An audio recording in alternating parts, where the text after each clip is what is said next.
This video is presented by Western and Southern Financial Group, a game plan for your financial future. Every great team starts with a strong foundation, and your future should too. With life insurance built like a championship roster, Western and Southern helps protect what matters most, so you can focus on winning today while planning for tomorrow. Whether you're just starting your journey, building your dynasty, or ready to retire like a champion, Western and Southern has the right play for your life stage. Visit westernsouthern.com to get your free life insurance quote today. Western and Southern, built to win. 30. All right, next up in our playoff preview, we've got the Alabama Crimson Tide, a team that lost to actually Oklahoma earlier on in the year. They'll have their chance for revenge in the first round of the playoff. Alabama finished with a 10-3 record on the year. They were 10-2. Then they lost to Georgia in the SEC championship game. Alabama's path to the national title game. They've got a road game against Oklahoma in the first round. If they win that and avenge their earlier loss, then they play the number one team in the country in Indiana in the Rose Bowl in the quarterfinal. If they win that game, they'll move on to the semifinal to take on either Texas Tech, Oregon, or James Madison. That will be in the Peach Bowl. Alabama missed the playoff last year with a 9-3 record, but they were able to make the 12-team field this year for the first time under head coach Kalen DeBoer with a 10-3 record this year. Again, they lost to Georgia in the SEC title game. They also lost to a fellow playoff team in Oklahoma, and they lost in week 1 to a Florida State team that ended up going 5-7 on the year. They qualified for the SEC title game, but they were soundly beaten by Georgia by a 28-7 final score. But why they made the playoff? They have a lot of impressive wins on their resume right now, which is why they're the first ever 3-loss team to make the playoff as an at-large team.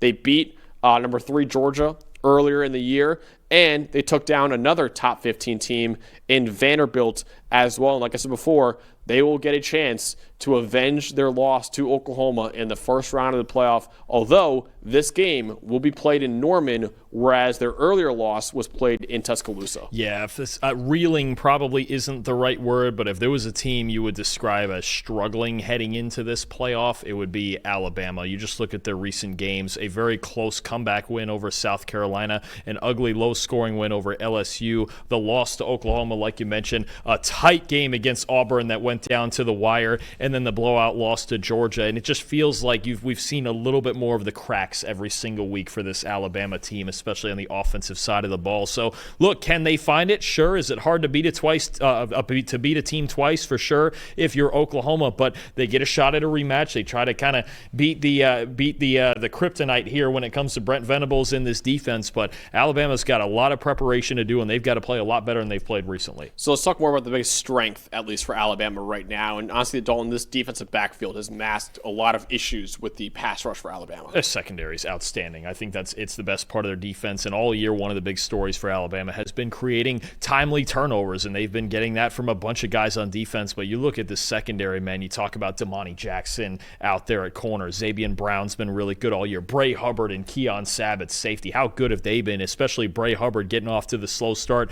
that he did. You talk about him being kind of the poster child for the week 1 struggles against Florida State. He's been great ever since. This secondary keeps them in games. They don't allow explosive plays. They can play man or zone. They can play any coverage they want. And again, I think the biggest theme on Alabama's defense for me this year, they force timely turnovers. The games that they have done that, they have won. There's been so many signature moments this year for Alabama's secondary. They've been terrific all season. Yeah, 91.7 coverage grade, 5th in the country. All 5 starters in that secondary have at least a 70 coverage grade this year, which is crazy. Biggest weakness, and the playoff committee has talked about it at nauseum, has been the run game, I would say, for Alabama right now. The offense has been very one-dimensional this year due to their inability to find a consistent ground game right now. Only 4.3 yards per carry for Alabama, which is only 123rd in the country. Only an 11% explosive run rate this year, too, It's the 10th worst mark in the nation. And for a quarterback in Ty Simpson, Dalton, that's been a little hot and cold this year, if you're solely relying on Ty Simpson to carry your entire offense, that's when it gets a little dangerous for Alabama. Correct. And what Alabama doesn't have this year that they had last year in Jalen Milroe is the legitimate rushing threat at quarterback. Obviously, Simpson can improvise and scramble a little, but he's not going to be a part of any sort of legitimate option game or as part of a designed quarterback run game. And 4.3 yards per carry this season, if you take out 2 games against non-Power 4 teams, Louisiana, Monroe, and Eastern Illinois, that goes down to 3.9 yards per carry. And we are not excluding sacks, we are excluding sacks in that. So that is their true yards per carry when they run the football, 3.9 against any Power 4 team they've played. Simply not good enough. And we've seen that as the year has gone on. And when you're playing great defensive coordinators like Brent Venables, like Blake Baker at LSU, like Kirby Smart and Glenn Schumann at Georgia, you can't be one-dimensional. They have to find some way to get behind this offensive line and run the football, or Ty Simpson's life is only going to get harder here in this first game in Norman especially. Yeah, let's talk more about Ty Simpson, Dalton, who is, like I said, started off really hot. A lot of people thought he could be the number 1 quarterback in the NFL draft this year, but he's kind of cooled off a little bit down the stretch. For sure. So what Ty Simpson is good at, number 1, he can really throw it over the middle of the field, especially in the intermediate parts of the field. 10 big-time throws on intermediate passes this year. That's the most in the country, Max, right? So when you talk about when he is comfortable in the pocket, he can certainly make those throws and those intermediate throws over the middle of the field. He can improvise a little bit for the most part.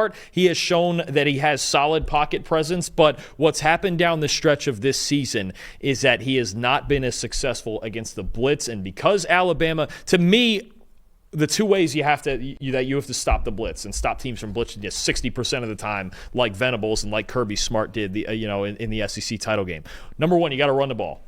Not been good. We just mentioned that part. Number 2, you got to play with tempo. And the problem with that is Alabama, despite being a pass-heavy team, they have really controlled ball games with a high time of possession all year, which gives defensive coordinators time to create those exotic blitz packages and communicate them and get their defenses ready to use them, right? Like Venables did in that Oklahoma game. We're actually going to have a film breakdown of this coming out next week with some of the good things that Simpson showed us in the first half of the year against the blitz, and then some of the not so great things that him and Alabama in general have shown us against the blitz second half of the year. As teams have gotten more comfortable sending pressure at Ty Simpson, that's when Alabama's offense has struggled, because it's so hard to win for 60 minutes when everyone in the stadium knows you're dropping back and throwing the football. Play action has come out of this offense the second half of the year. The screen game hasn't been as prevalent. There just doesn't seem to be as many answers, and the pressure is so heavily on Simpson to be right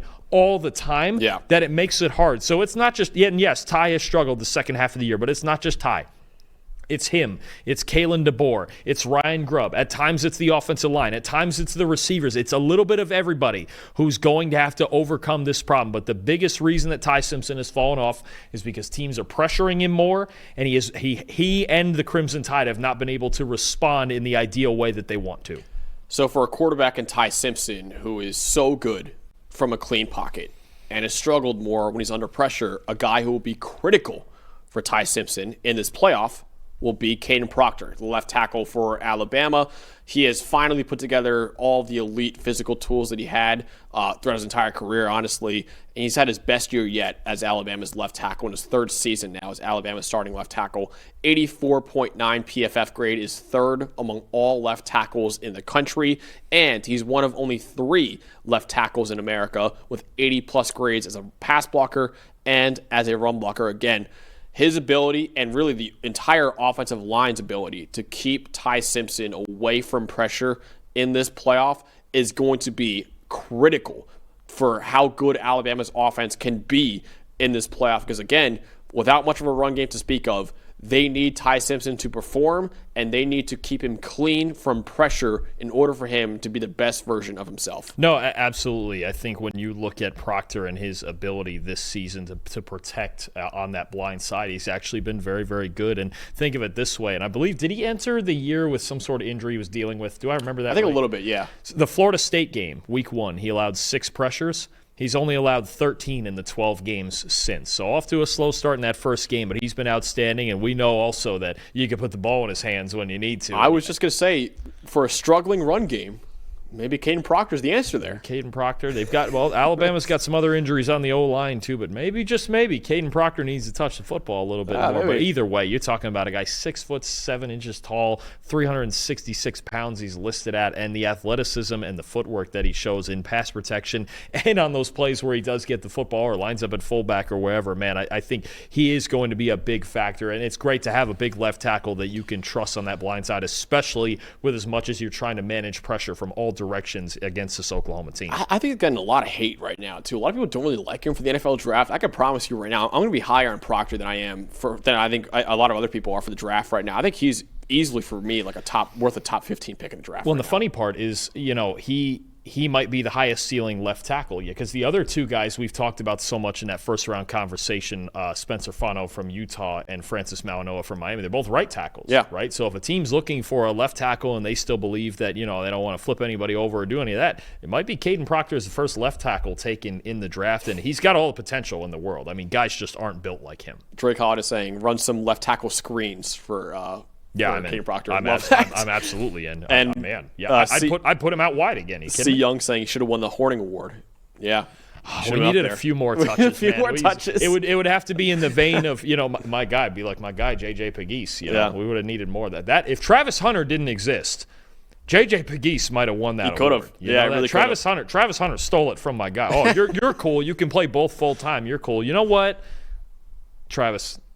Recover. I want to see you play on both sides of the ball next year, though. I love it. Who is the star player in that elite Alabama secondary? I mean, there's just so many guys, but we talked about Bray Hubard, the safety, and another guy just like Kaden Proctor who bounced back from a poor week 1 effort, and he's been great all season. The only Power 4 safety with 85-plus grades in run defense and coverage. His ability in the box to complement Keon Sabb as the free safety. His ability in the box to help out in the run game as a sure tackler, to help out down in those flat areas in coverage, to take care of those underneath routes, man, and he makes plays on the football as well. 4 interceptions, 3 forced fumbles, 4 pass breakups this season. Bray Hubard has done everything you could ask for. We expected him to be one of the best safeties in college football this season. He has been that after that week 1 performance. He's been everywhere for this Crimson Tide secondary, and again, just exemplifies how good their secondary's been all season. Yeah, 85-plus grades in coverage and run defense, the only Power 4 safety who's done that this year. So he's been phenomenal for Alabama. We loved him going into the year,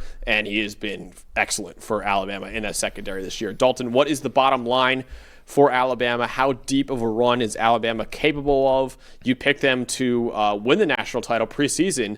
How good do you feel about the prediction now going into the playoff? The word is balance. They need to find balance. Look, you can't come out of a big game like they did against Georgia with 20 rushing yards, or officially, if you guys still want the sacks in there, the -3 rushing yards that they had against Georgia. But balance on both sides of the ball. Look, I think their back 7 is outstanding. I need 2 things from this team. Some semblance of a run game. I'm not saying you got to go into Oklahoma and run for 200 yards.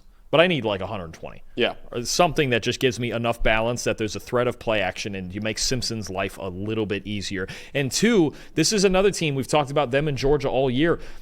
Pass rush isn't great. No. LT Overton hasn't been great. It's definitely not great. I know you just looked at me like you have some numbers that say it's less than not great, but Yanze Pierre has given them a spark, right? But for the most part, this team hasn't found much of a pass rush either. Those 2 factors are really the problems here for Alabama. Can they find enough balance? Because the one thing about their defense, they prevent explosives, and the secondary is great.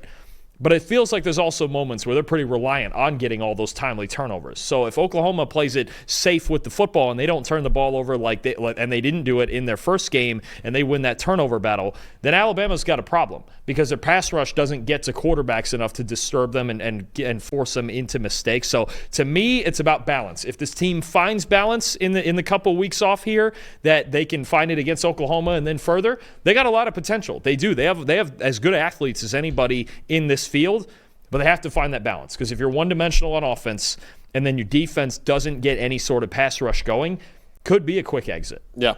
Yeah, Alabama right now is the 7th worst pass rushing grade in the country, 3rd worst pass rush grade in the Power 4 too. That's been a big issue, and like I said before, the secondary has been able to mask that issue a little bit with how good they've been on the back end and in coverage, but Alabama's pass rush has been a huge weakness for this defense so far this year, and honestly, a lot of the pressures that Alabama gets are kind of coverage pressures and coverage sacks for Alabama this year because of how good the secondary has been. All right.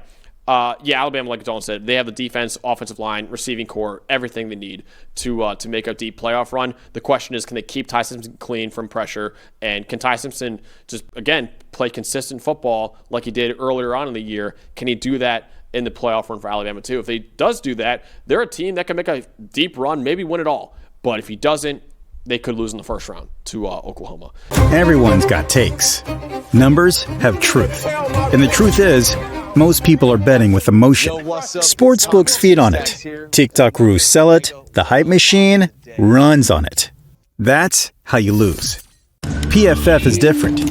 You're betting with winning data.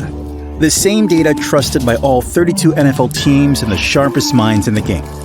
PFF betting tools take every prop, every matchup, every angle, and run them through our custom models.